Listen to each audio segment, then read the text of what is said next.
Alright, we're going to go ahead and start in lesson 5, solving one-step equations.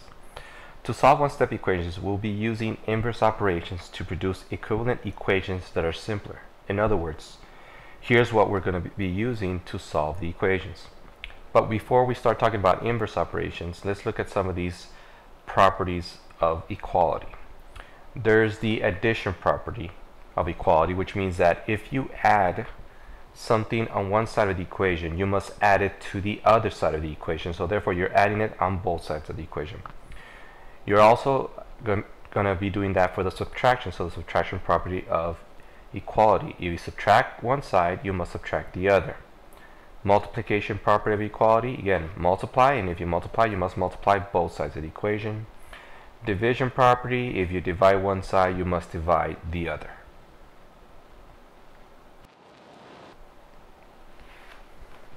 Okay, inverse operations. Inverse really means opposite. So whenever we talk about inverse, we're talking about doing the opposite of it. So the opposite operation. Think of inverse kind of like working backwards. We're going to use these operations to work backwards to solve the equation. So if we see an operation of addition on the equation, we are going to do the inverse operation, which is subtraction, in order for us to solve it. If you see a subtraction on the of an operation in the equation, we're going to do the inverse, which is an addition, to solve it. If we see multiplication on one of the equations, then we will use the inverse of the multiplication, which is division, to solve it. And if you see division, we will use the opposite of multiplication. So we're going to use these inverse operations to kind of undo the equation and work backwards. So let's look at some examples of how we're going to use the inverse operation. So let's start with x plus 3 equal 12. So let's go back to what we talked about. If we see an operation, any of these operations in the equation, and we want to undo and work backwards, okay, we want to do the inverse of that operation. So if we look at the first example, we have x plus 3 equal 12. So we see an operation of adding 3. So to undo this, we are going to subtract 3, because the inverse operation of addition is going to be subtraction. So we're going to go ahead and subtract 3 on both sides. And the 3's will cancel. And students are sometimes used to by teachers to bring down the equal sign and then draw a straight line down like this. And we have now x, and the 3's cancel, because plus 3 minus 3 is 0, so they're gone. And you have 12 minus 3, which is going to be 9. So that would be our answer, x equal 9. Another habit that I want you to take when you're doing solving equations is to check your answer. So what we'll do is we'll go ahead and take x plus 3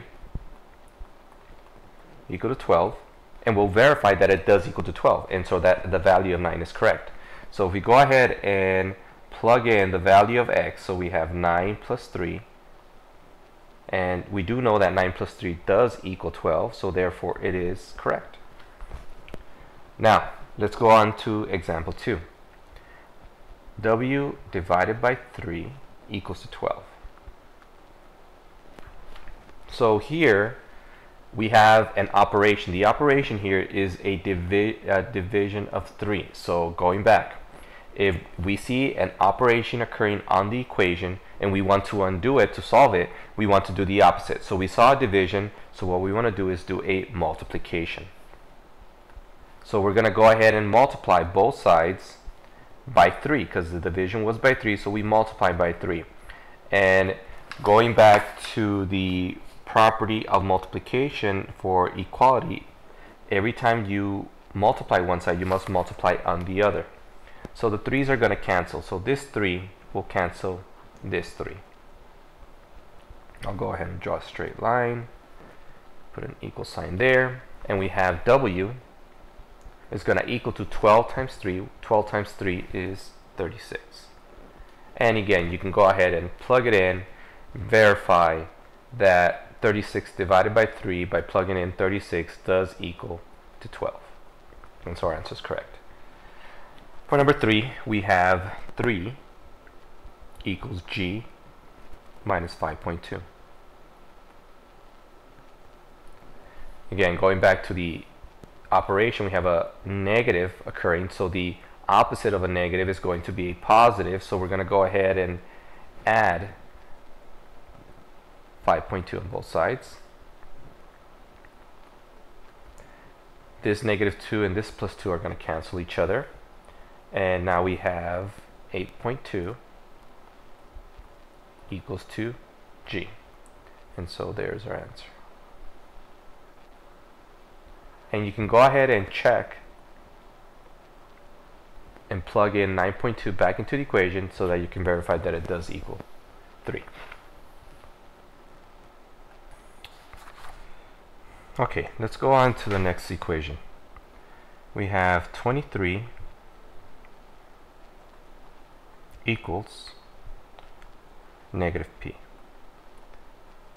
This is a very good equation because a lot of students have trouble when something like this happens. They go through all the operations, they go through a large equation, and they get it down to this last step, and they have a negative p, and then they make a mistake by putting the wrong answer.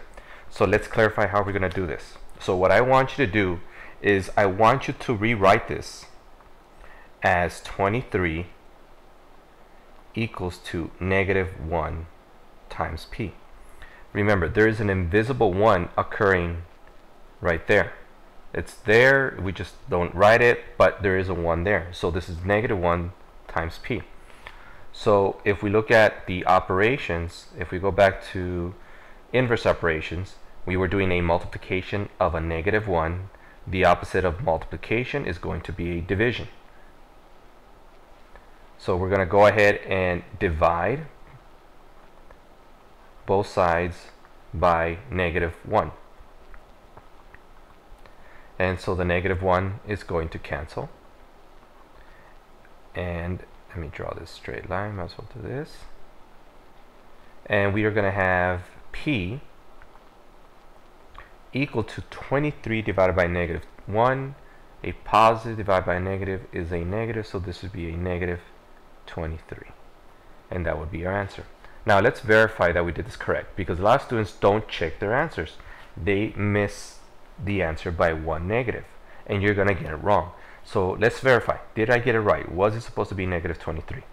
So I go ahead and take my equation, which was 23, and let me draw this in blue so we can see the difference. This would be 23 equals negative p.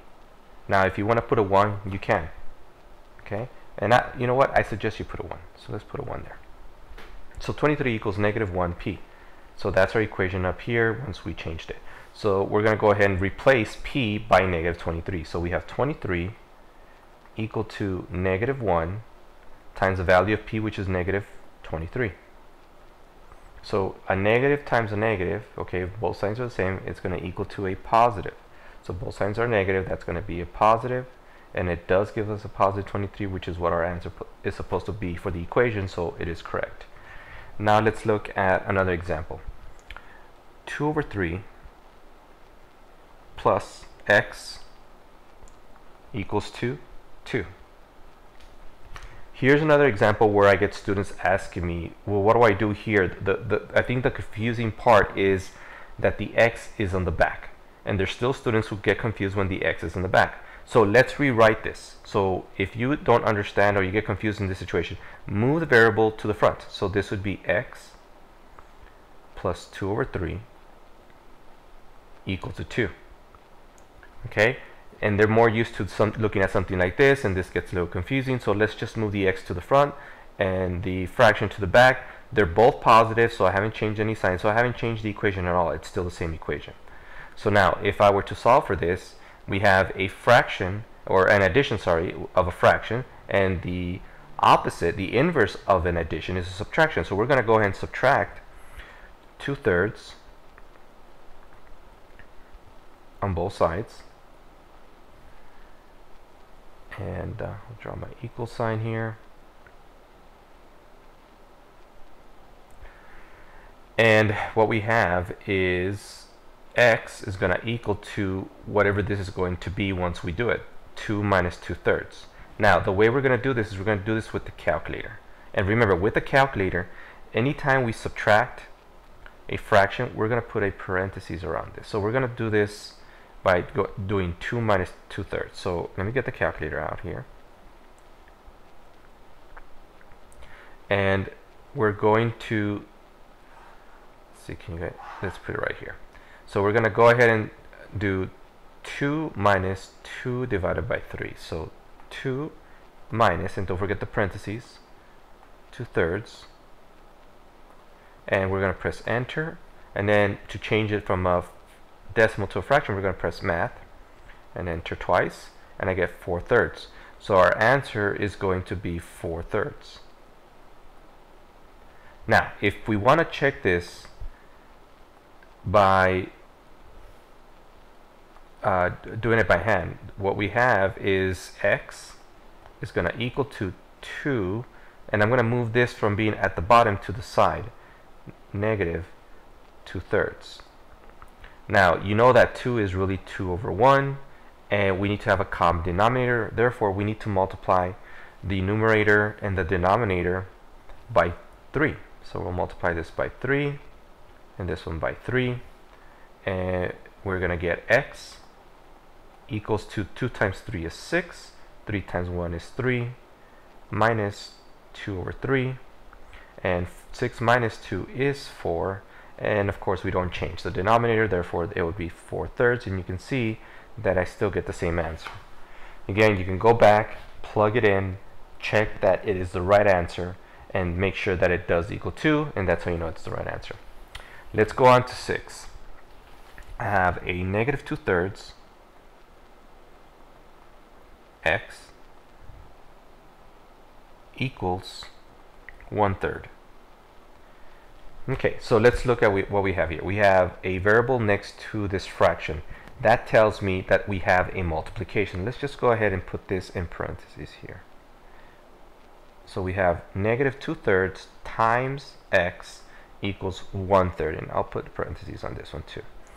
Okay, so we're going to go ahead, and since this is a multiplication operation, negative 2/3 times x, we're going to do the inverse of that. The inverse of that would be to divide the negative 2/3. So we're going to go ahead and divide negative 2/3 on both sides of the equation.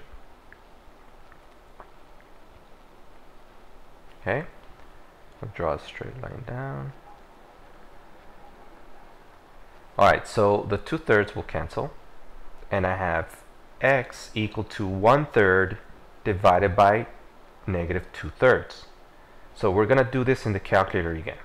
So let me take out the calculator, and what we're going to do is we are going to put 1/3 divided by negative 2/3. So we're going to put a parentheses of 1 divided by 3 divided by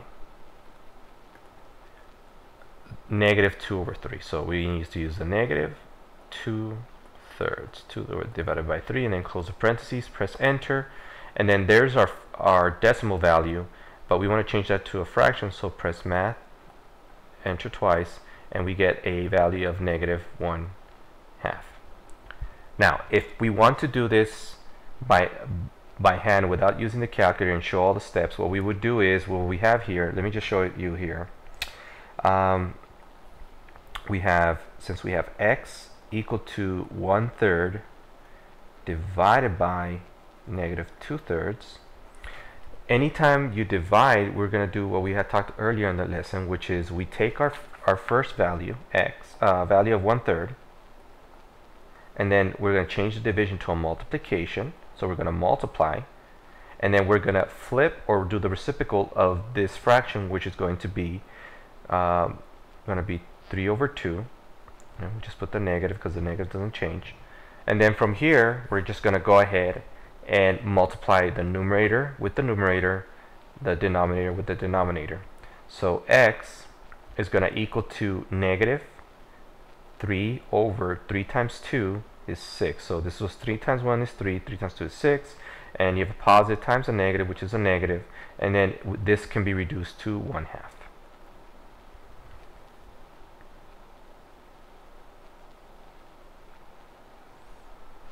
Okay, so this is our last problem, an application problem. So we have an American flag. So let me draw something. An American flag has a shape of a rectangle, and it has so an American flag has an area equal to 9.5. So the area is 9.5 feet, square feet, while the length is equal to 1.9 feet, and it's asking us to find the width. So we have the length given to us, so L is equal to 1.9 feet. We have a area given to us of 9.5 feet squared. So what we're going to do here is, well, first thing we need to know what is the formula we're going to use for a rectangle. Well, area for a rectangle is going to be length times width, and we don't know the width. So we're going to go ahead and substitute these values in for area and length, and then solve for W, for width. So we have A equals length times width. Area is 9.5 feet squared, equal to 1.9 feet times W. So what we're going to do is we need to solve for W, and we're going to again use the inverse operation. So we have 1.9 feet times W. So in order for us to solve for W, then all we need to do is do the opposite of multiplication. The opposite of multiplication is to divide by 1.9. So we're going to go ahead and divide 1.9, and this would be feet. Okay, so the feet are going to cancel, the 1.9 is going to cancel, and we're left with W and the feet here. Let's talk about the units here. Feet squared, there are 2 feet, feet times feet, so there's 2 of them. Okay, so that means that this feet is going to cancel one of these, so that means instead of having 2, I'm going to get rid of that, and now I only have 1. So this cancels, and I'm left with only feet. And 9.5 divided by 1.9. So again, we're going to take out a calculator.